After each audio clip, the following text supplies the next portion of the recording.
2024 లేదా 25లో డిగ్రీ లేదా బీటెక్ చదివారా? సాఫ్ట్‌వేర్ జాబ్ కోసం ఎదురు చూస్తున్నారా? అయితే కోడ్‌జ్ఞాన్ 100 డేస్ కోర్సులో చేరండి. జాబ్ సాధించండి. హలో సాయిరామ్ గారు. హలో అండి.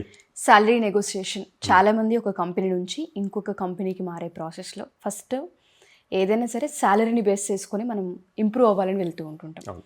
ఆ ప్రాసెస్లో ఆ నెగోషియేషన్ చేసేటప్పుడు హెచ్ఆర్తో ఏ విధంగా బిహేవ్ చేయాలి అండ్ పాటించవలసిన రూల్స్ ఏంటి అంటారు? సో సాలరీ నెగోషియేషన్ అన్నది చాలా ఇంపార్టెంట్ అండి కెరీర్ గ్రోత్కి. కానీ అది ఒక ప్రాపర్ వేలో రీసెర్చ్ చేసి తర్వాత నెగోషియేట్ చేయాలి. అలా కాకుండా నా ఫ్రెండ్స్కి ఇంత వస్తుంది లేదా నా ఎక్స్ కొలీగ్స్కి ఇలా వస్తుంది అని చెప్పి వీళ్ళు కూడా అలాగే ప్యాకేజెస్ అడగటం అలా స్టార్ట్ చేస్తారు. అదేమవుతుంది అంటే కెరీర్ మీద ఇంపాక్ట్ చూపిస్తుంది. సో దాని బదులు బిఫోర్ మీరు ఒక కంపెనీకి అప్లై చేశారు, అన్ని రౌండ్స్ అయిపోయినాయి, అక్కడ శాలరీ నెగోషియేట్ చేసే ముందు అసలు ఆ కంపెనీలో ఆ పొజిషన్కి ఎంత రేంజ్లో శాలరీస్ ఉన్నాయి అన్నది మనం ఇంటర్నెట్లో సెర్చ్ చేయొచ్చు అనమాట. గ్లాస్ డోర్, అంబిషన్ బాక్స్ ఇట్లాగా ఉంటాయి వెబ్సైట్స్, వాటి నుంచి ఫైండ్ అవుట్ చేయొచ్చు. సో ఆ పొజిషన్కి ఎంత రేంజ్ ఉంది, మినిమం ఎంత, మాక్సిమం ఎంత అన్నది ఈజీగా తెలుస్తుంది. దాన్ని బేస్ చేసి ఒకటి ఫైండ్ అవుట్ చేయొచ్చు. సెకండ్ థింగ్, అందరూ ఎక్కువగా ఏం ప్రొజెక్ట్ చేస్తారు అంటే నాకు ఇన్ని ఇయర్స్ ఆఫ్ ఎక్స్పీరియన్స్ ఉంది, 5 years ఉంది, 7 years ఉంది అని చెప్తారు. కానీ ఇప్పుడున్న ట్రెండ్కి ఎన్ని ఇయర్స్ ఆఫ్ ఎక్స్పీరియన్స్ ఉంది అన్న దానికన్నా కూడా ఎంత స్కిల్ సెట్ ఉంది అన్నది చూస్తారు. సో తను ప్రీవియస్గా చేసిన వర్క్ ద్వారా ఆ ప్రాజెక్ట్లో తిను స్కిల్ సెట్ వల్ల ఎంత ఇంప్రూవ్మెంట్ తీసుకొచ్చారు అన్నది ప్రొజెక్ట్ చేయాలి. అంటే మీ ఎక్స్పీరియన్స్ కన్నా కూడా స్కిల్ సెట్ని ఫ్రంట్ సైడ్ పెట్టేసి, సో నా వల్ల ప్రాజెక్ట్కి ఎంత యూజ్ అయింది, ఈ స్కిల్ సెట్ వల్ల ఇది ఇంప్రూవ్ చేయగలిగాను, లైక్ 30% బగ్స్ రెడ్యూస్ అయినాయి, ఇట్లాంటి పాయింట్స్ కనుక మెన్షన్ చేస్తే గనక ఇంప్రెస్ అవుతారు అనమాట. సో ఇయర్స్ అన్నవి ఇప్పుడు మ్యాటర్ కాదనమాట. So and at the same time like మీరు చేసిన ప్రాజెక్ట్స్లో ఏం న్యూ ఫ్యూచర్స్కి మీరు ఐడియాస్ క్రియేట్ చేశారు, డిఫరెంట్గా ఎలా థింక్ చేశారు అన్నది కూడా ప్రొజెక్ట్ చేయాలి. మీరు ఏ అయితే సక్సెస్ గెయిన్ చేశారో మీ ఎగ్జిస్టింగ్ ప్రాజెక్ట్స్ నుంచి కానీ ప్రీవియస్ ఎంప్లాయర్స్ నుంచి కానీ వాటిని ప్రాపర్గా ప్రొజెక్ట్ చేసుకోవాలి. Instead of years of experience బదులు మీరు ఏదైతే విన్ అయ్యారో లేకపోతే మీకున్న స్కిల్ సెట్ని ఎంత బాగా ప్రొజెక్ట్ చేసుకుంటే మీకు అంత వాల్యూ, కంపెనీకి ఎంత బెనిఫిట్ అయిందన్న పాయింట్ మాట్లాడగలగాలి.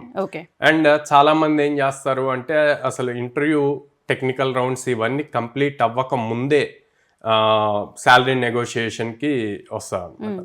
సో అవన్నీ కూడా హెచ్ఆర్ టాక్టిక్స్.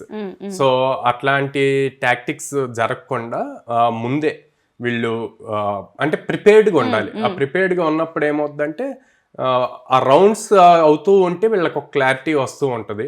అండ్ ఎప్పుడైతే మీ స్కిల్ ఫస్ట్ ప్రూవ్ చేసుకుంటారో అప్పుడు బాల్ మీ కోర్ట్లో ఉంటుంది. సో మీరు అడగటానికి ఉంటుంది, హెచ్ఆర్ అడుగుతారు వాట్ యు ఆర్ ఎక్స్పెక్టింగ్ అని చెప్పి. సో అలా అడిగినప్పుడు మీరు డైరెక్ట్గా ఇంత అని చెప్పొద్దు, సో ఇంత ఫిగర్ అని చెప్పొద్దు, as per my skill set and as per market. So ఎంత ఉంది అండ్ హెచ్ఆర్ ఇంకో పాయింట్ అడుగుతా, what is ever current CTC అని అడుగుతా. ఆ కరెంట్ సిటీసీ కూడా మాక్సిమం చెప్పకుండా డ్రాగ్ చేయాలి. ఎందుకంటే కరెంట్ సిటీసీ చెప్పారు అంటే గనక దాని మీద నెగోషియేషన్ చేస్తారు.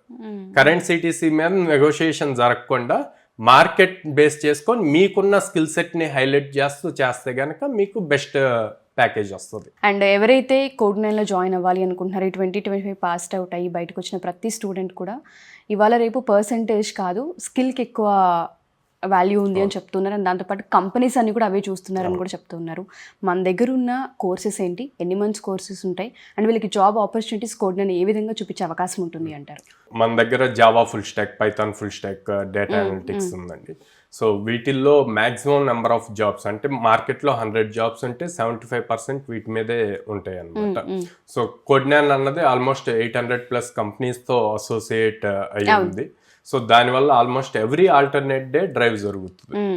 సో స్టూడెంట్కి మనం అప్ స్కిల్ చేస్తాము, at the same time opportunities చూపిస్తాం. సో దానివల్ల ప్రతి స్టూడెంట్ జాబ్ క్రాక్ చేయడానికి 100% ఛాన్సెస్ ఉంటాయి అన్నమాట. సో మిమ్మల్ని అప్రోచ్ అవ్వాలంటే ఎలా? స్క్రీన్ మీద కనిపిస్తున్న నెంబర్స్ కాల్ చేయొచ్చు, ఆర్ డైరెక్ట్గా పేరెంట్స్ అండ్ స్టూడెంట్స్ మా బ్రాంచెస్కి విజిట్ చేయొచ్చు అనమాట. విజయవాడ మొగల్రాజపురంలో ఉంది, హైదరాబాద్ JN2 మెట్రో స్టేషన్ దగ్గర ఉంది, and Ameerpet Chennai shopping mall ఆపోజిట్లో ఉంటుంది అనమాట. Definitely, సో ఫిబ్రవరి నుంచి వైజాగ్ కూడా స్టార్ట్ అవుతుంది. ఓ డెఫినెట్గా sir. Thank you sir, thank you so much. Thank you అండి.